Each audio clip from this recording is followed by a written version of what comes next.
Thank you all for being here. Before we all start, we should take a deep breath, like we always do before prayer on Sunday morning. All right. And I want to take you through a little bit of what's going to happen this morning because we are limited by time. And I want to be very upfront with what we are trying to accomplish. We are joined, we've got 2 clergy and 2 church council folks on the panel today. So myself and Charles, then Melinda Jackson and Randy Reese, who's back there. They are members of church council. We have been praying for this. We met this week. The point of this, and we're calling it a listening session, the point of today is to address the questions that many of you have submitted via the electronic submission that was at the bottom of the statement of the church council. Wendy has done a phenomenal job of organizing those statements into categories. At first there were 4 or so categories. They have morphed into 6 categories, but some of those categories had to do with church council, had to do with leadership, the Global United Methodist Church, and then there was a big one that said other. But they have now morphed into a couple other categories. But we are going to do our best to try to address as many of those questions as possible. We have also learned that there are some bigger questions surrounding the issues in our denomination, and so we are having a minimum two town hall meetings in the fall to specifically address 2 of the major issues. But I wanted to let you know that those 2 town hall sessions in the fall will specifically address the organization of our denomination, bishops, and the discipline, and then one specifically on the theology of sexuality and our division concerning those. Those 2 topics, when it came to the questions submitted, had a lot of questions. And so, please raise your hand if you need more copies. Wendy's walking around. Thank you so much, Wendy. Before we start, everybody give a round of applause to Wendy.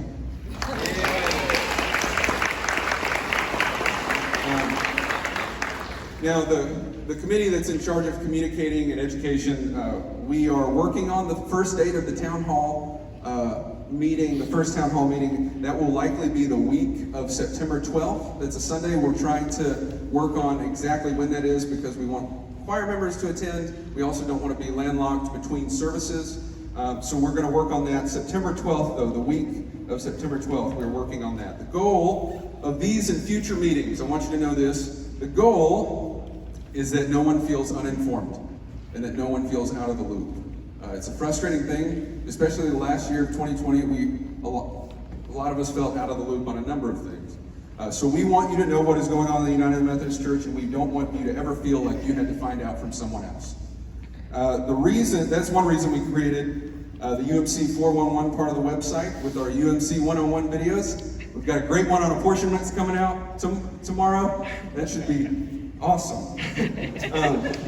So, what does success look like today? If you leave this meeting feeling like you know a little bit more about where we are, a lot of conversations that Charles and I have are just to catch people up on why we are where we are. And so our goal today is that we can catch everybody up to where we are now, to understand the statement in church council, and then we're all on a level playing field. And then from there, we're going to have some of the larger town hall meetings. This is not really an open Q&A town hall style. Those will come later. We will have a little bit of time for questions at the end.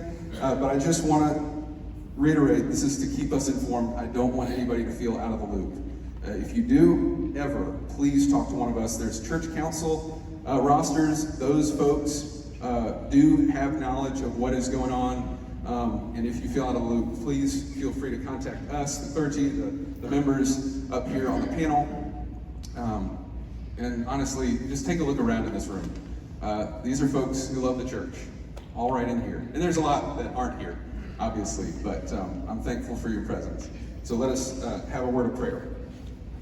Gracious God, as we begin to discuss the issues that we face in our denomination, I pray that we would do so with the goal of peace and with the goal of making disciples for the transformation of the world. That is our call. May we never, ever forget that. In your name we pray. Amen. The structure of today, everyone, is I'm going to catch us up on the current state of United Methodism as much as I can. Charles is going to share about what is the church council. There are many, many questions about the organization of our church and how church council works. And then Randy and Melinda are going to talk about the statement that the church council made, how it was created, why it was created, and where we are at this point. So, quick play-by-play. The current prohibition in the discipline, the current language of homosexuality in the discipline began in 1972, or was entered into the discipline in 1972. And more statements have been adopted over the years specific to regarding the practice of homosexuality and gay and lesbian ordination. But also other language has been inserted into the discipline regarding that the United Methodist Church is open to all people and encourages us to reach out and to be a home for all folks. This, over the last few years,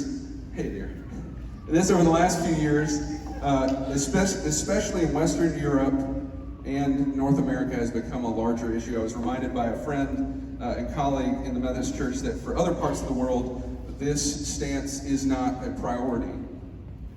In 2016, so this issue has been largely coming up in front of General Conference, which is the only body of the United Methodist Church that can speak for the United Methodist Church every 4 years, except when there's COVID, and we'll talk about that in a little bit. 2016, the bishops created a commission. The General Conference said we need help when it comes to this issue, and we need the bishops' leadership. So the bishops in 2016 conference made a commission on the way forward to come up with some plans to vote on. And in 2019, they had a special called session of the General Conference specific to homosexual marriage and ordination. I got to go to that and just listen. It was in the arena where the Rams used to play football in St. Louis. There's a lot of people, and it was a long process. There were 3 plans. There was a one church model, which essentially said that churches, if adopted, churches could decide for themselves what they wanted to do. There was a theological conference model, which said we should break up our church, not according to geographical jurisdiction, but according to theological jurisdiction. And then there was a traditional plan. Now, one church model was voted down, traditional plan was voted in, and the traditional plan also included some clarifying language as to what a practicing homosexual is, and included greater punitive arrangements for pastors and bishops who allow ordination or marriage of gay persons in their churches. Now, out of that came continued fights and division, and then this group of people that encompassed a lot of different groups around the table came up with the protocol. Who's heard of the protocol? Who's heard of that word regarding it's the protocol of separation? It's got a longer name that includes grace in it. It's a group of leadership, middle, right, and left, all different caucuses, along with the lawyer who led the 9/11 Commission and a lot of other large court cases to work on negotiation. Because currently, if a church wants to disaffiliate from the Methodist Church, it is a longer process and a pretty expensive process for the church. So, the group came together, they wrote a document. Has anybody read the protocol or seen okay.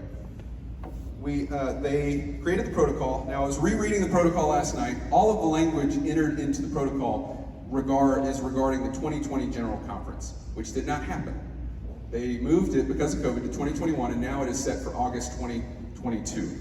The protocol, if voted in, would go in front of the Judicial Council and then in front of annual conferences. There's a lot in that, and we can have a separate conversation at one of the town halls about that protocol. But some of the issues about that are just because we've now moved General Conference a few times. Can everybody still hear me? We good? Okay. Now, 2 other things I want to address that I think are helpful to know. 2 things happened this spring. One was our Bishop of North Shore Annual Conference, Bishop Sue, released a document. and a webinar. I can't remember the name of the document. Love is Making Room. Love is Making Room. Thank you, Linda. Love is Making Room. The document was about an 8-page document, and specific in that document was language that said we, the current cabinet and bishop, want to advocate for the removal of language regarding LGBTQ persons in the discipline. Now, a few confusing things about that document, because I had questions and called RDS. I said, is this a voting document? Is this a mandate? No. This is a document that is called a Statement of Aspiration. Aspirational statements are protected under the Judicial Council rulings through the years. It's essentially the bishop and cabinet's wish for the future. It is not a mandate to change the discipline. It is their vision for what it could look like. Now, that came out also around the time Mount Bethel UMC, I wrote in my documents, Mount Bethel UMC happened.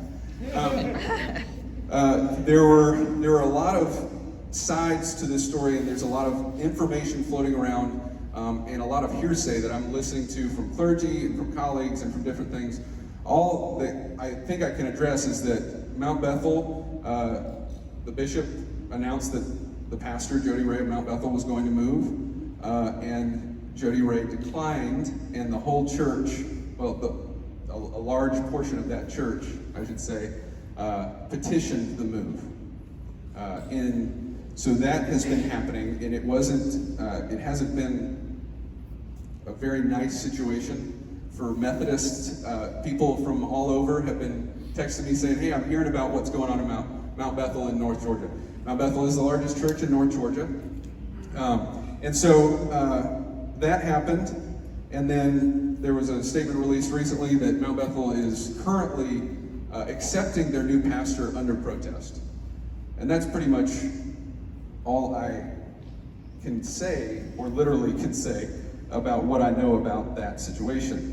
Now, that, I hope, has caught us up to where we are as a denomination. I know there's a lot of frustration and concern about, the movement of the General Conference, and I thought we voted on this and various things. I've heard a lot of comments like that. And so that is, hopefully, has caught us up to the general, to where we are right now. And I talked to Adair last night. She's Anglican, but is Methodist as of 3 months ago. So all of this, I'm also trying to tell her and educate her as well. So that is where we currently are. Like I said, we'll have some time for a few questions at the end, but I want to pass it along to Charles, because he's going to tell us a little bit about church council, and then we're going to talk about how we arrived to the statement to address some of the concerns. All right, thank you. Andrew's done a terrific job in pulling this together, and I'm grateful to him and to the other folks who've been involved. There have been some questions about what the church council is and who's on the church council and how that happens and what their authority is and so forth. Let me address some of those. The name of the governing body of a local United Methodist Church is seen several times in my lifetime. The first I remember is the official board, and then later there was an administrative board with a partner organization called the Council on Ministries. The administrative board did finance and personnel and a lot of those things, and the Council on Ministries did program planning and ministry planning. They worked together. And then there was a model called the Administrative Council where those two bodies were combined. And then later, several years ago, the term church council was put into play. And the church council is literally the governing body of the local church. It's amenable to what we call the charge conference. Everything in United Methodism is broken down into conferences. And we can meet together as a charge conference, which involves the officers of the church. Anytime the district superintendent gives us approval, or we have topics we need to address, such as building and capital improvements beyond a certain dollar amount.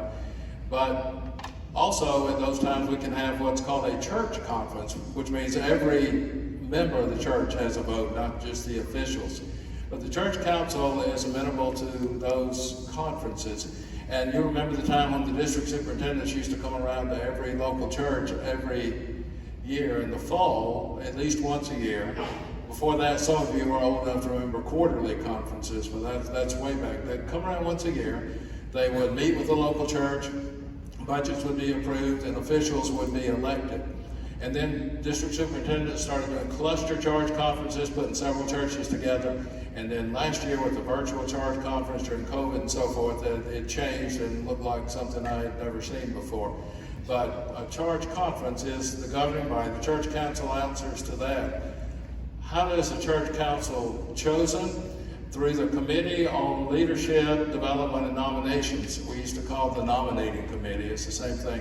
The Nominating Committee meets whenever it needs to, but normally meets in the fall, makes a nomination to every position on the church council. Of course, there are some positions in every church that are not part of the church council. The Nominating Committee does not address those. But as far as our 4 administrative committees at any local United Methodist Church, Committee on Nominations and Leadership Development, Trustees, Finance, and Staff Parish. They make nominations to those 4 committees, and then also to the at-large members of the church council. And then there are church council folks who are on there because they work with staff in different program areas such as missions and education and those kind of things. In a typical United Methodist Church of our size, probably the number we have here on the church council, 35 to 40 folks, is about right. And you all know that at any time you have a gathering of that magnitude, if you get 2/3 of the folks there, you're doing really, really well. Now, there are at-large members that are part of the church council. They are nominated by the Nominating Committee for 3-year terms. Most of our committees in United Methodism now work on a 3-year structure. That is, every year you have 1/3 of the committee rotating off and a new 1/3 of the committee coming on. And they started that years ago with the Staff Parish Committee because in some local churches, certain families were the Staff Parish Committee and that never changed, and that was not always a good thing. So it started there, and now most of our committees are on a 3-year basis. Sometimes folks can be put back on for a second 3-year period. And so the Nominating Committee makes these nominations. We contact people. If they're willing to serve, then the slate of officials is taken to, it used to be the charge conference, and the DS came around to every church, but now we go to church council, the council meeting closest to the charge conference time, and those nominations are presented. There can be additional nominations from the floor of the church council. Not seen that happen very often, but that's always a possibility, and then we vote with the people present. Now, the Nominating Committee, let me talk to you a little bit about that. When we meet in the fall, and sometimes we meet as many as 3 or 4 sessions, we do a lot of emailing and phone calling and text messaging and touching base and talking to each other. But when we meet, we're looking for names of persons to serve in particular areas. Those names can be submitted by anyone on the Committee on Nominations, which is 9 people, plus our lay leader, Matt Rossi. He co-chairs that committee with me. And in fact, in United Methodism, the only committee the pastor is allowed to chair is the Committee on Leadership Development and Nominations. The only committee on which the pastor has a vote is the Finance Committee. When the Nominating Committee meets, we come up with names.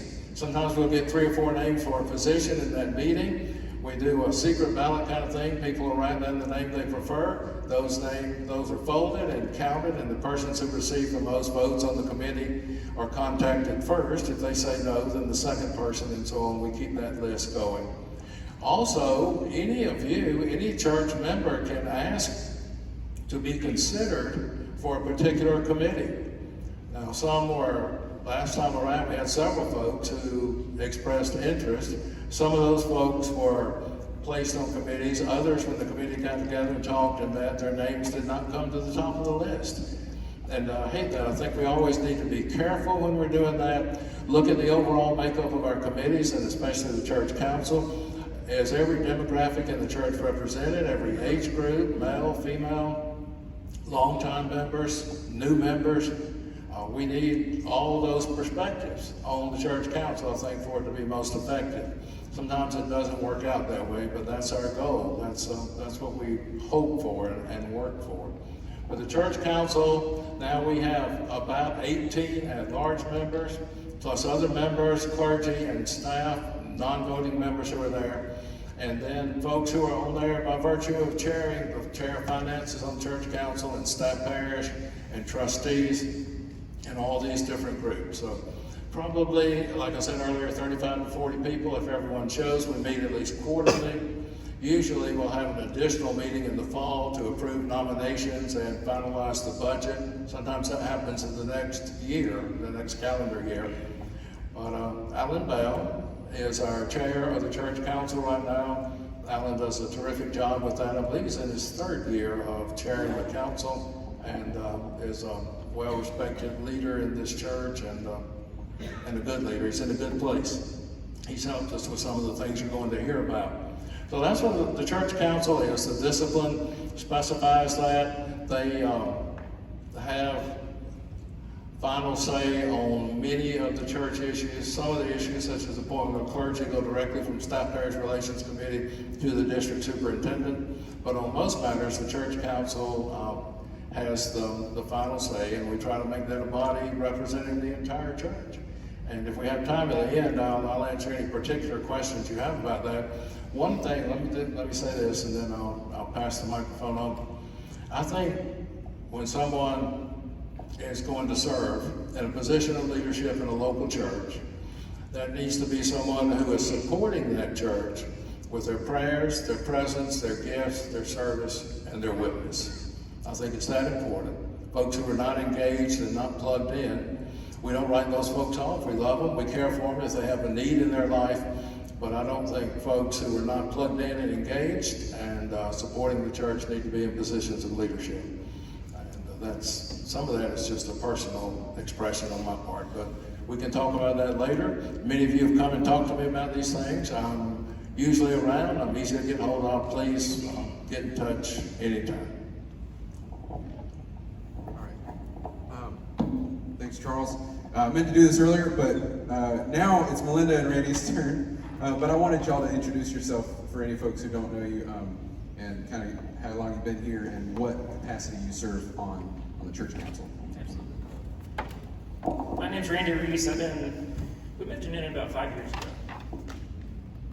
I'm looking at my wife for confirmation, and she's not in this. We've been very engaged here. We have 3 young kids. This is an awesome church. We've loved this church, and we've been fairly engaged with it. I currently serve on the church council. As asked to speak today, I'm on the council, the statement committee, and the educational committee that was created by the church council. Do you want to do this together, or do you want to do it? I'm Melinda Jackson. I've been at this church for about 21 years. I was married here. Both my girls were baptized here. I've led Bible studies and taught children Sunday school. My husband is an adult Sunday school teacher, and been on several committees at this church, and honored to serve on the church council. There's a bunch of great people. There's a bunch of great people on the church council. So the next place we're going is why the statement was created. The council sent out a statement. And up until the point where we sent out the statement, there's been a lot of confusion, a lot of talk behind the scenes, and no clear. Can you hear me back there? Is that better? No clear statement about where we stand on a lot of the issues. And that became even more apparent after Bishop Sue's aspirational statement. There's a lot of statements, or a lot of questions about where exactly this church, the First United Methodist Church, stands on the discipline. In her aspirational statement, it kind of alluded to possibly changing the discipline without going through the general conference. There was concerns about that. There were several concerns in general. And the church council, a motion was made to create a statement that basically said where we stand, that we do follow the church discipline. And specifically where we stand on marriage as a union between a man and a woman, the biblical stance. This has been part of the Methodist Church for a long time. That motion was accepted, and the council usually meets several times a year. During that month, we met several times that month. Originally, the statement was tasked to the church leadership committee, who wrote a statement over the course of a week, and the council knelt back to go over it and felt that the statement was too general in nature. Another statement was proposed that was too short, too specific, too direct.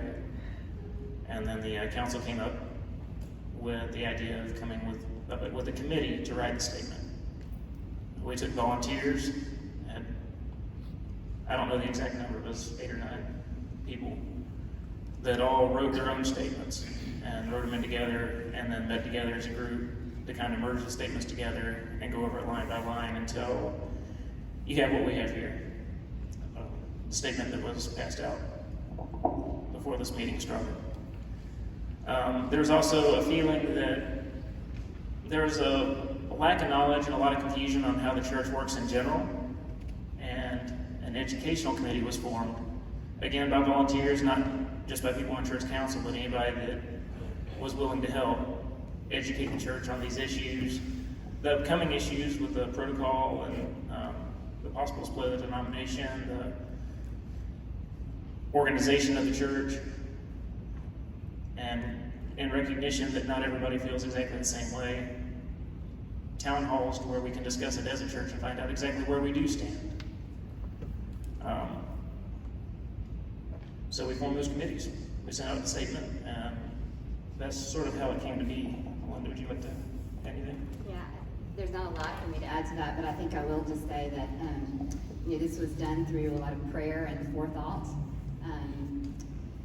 Like they've said, there's been conversations happening outside our church for about 1.5 years, 2 years, and I myself personally have seen a lot of dedicated church members leave because we weren't willing to address these issues within our church body. So, I think the church council was basically, the bishop gave us an opportunity to respond with a statement of our own. We know that we don't represent everyone in this church. The Methodist Church has kind of divided us into 3 groups: traditionalists, centrists, and progressives.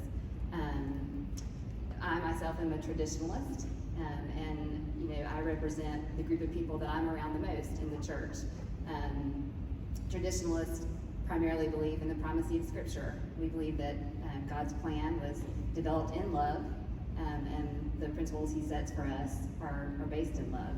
And so, as a traditionalist, it was important for me and others in the church council to just make that statement that we believe in the primacy of Scripture as the authority, that we're to please God and not man.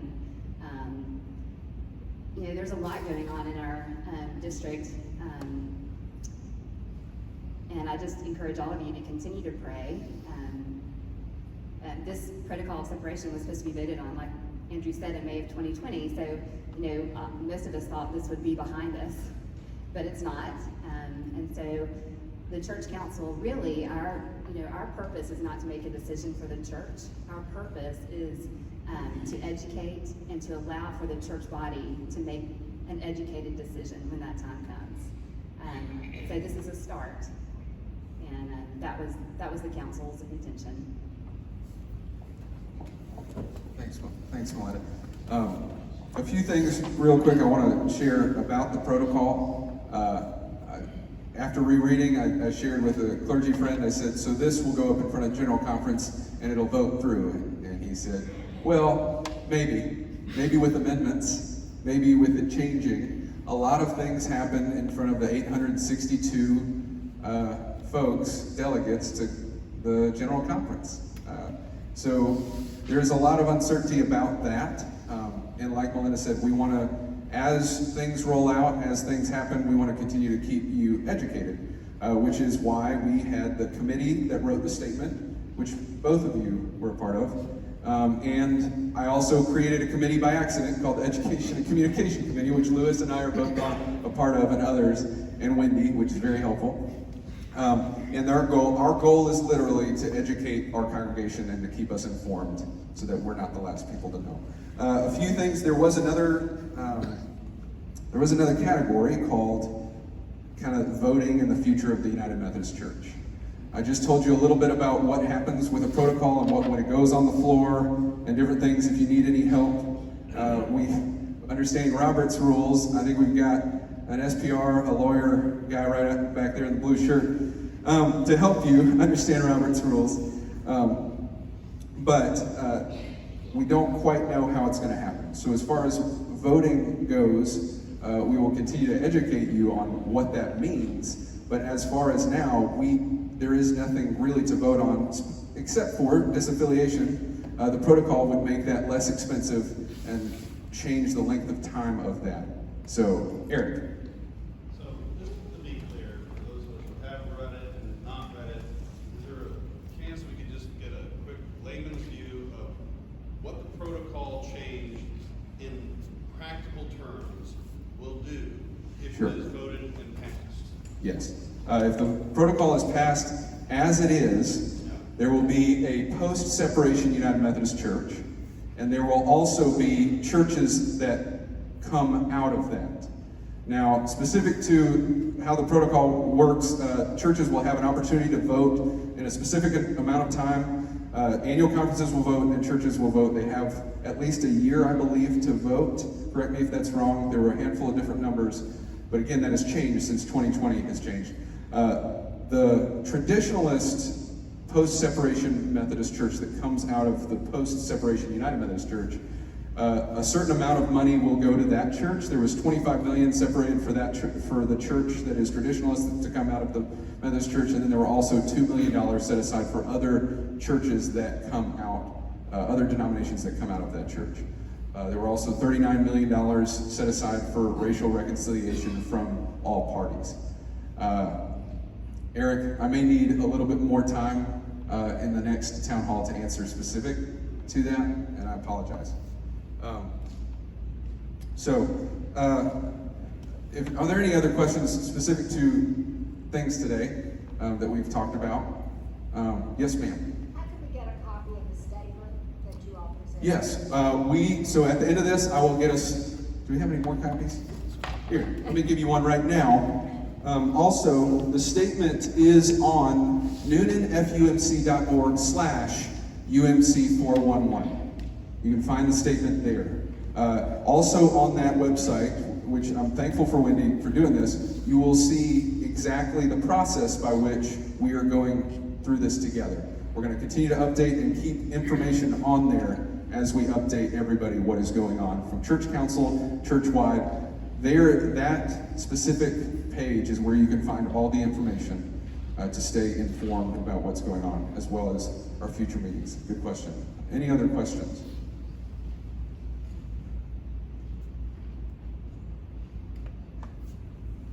Now, tomorrow I will have been married for a month, and if I could tell you one thing, we've learned a lot about communication. And so we are a family. I've been here 4 months, and I know that this group of people, this church loves this church and loves this community. Part of how we love this community and love each other well is staying informed and knowing information. So I ask for forgiveness if we have not kept you as informed as you needed to be. But my prayer is that we will. I hope that you will be in prayer for your church leadership. We can hand you out more church council forms. I pray for your leadership. Pray for the denomination. And pray for this church to continue to be a light in this community, to bring people to Jesus. That is our commission. So be in prayer for the church leadership. Please, please, please, please ask us questions. There's a list of people on church council you can ask questions to. Charles and I are here a lot of days, all the time, and we want to answer questions, to hear from you, to listen, and to keep you informed. And clarity is very important. So ask questions, communicate as much as possible. This is a church.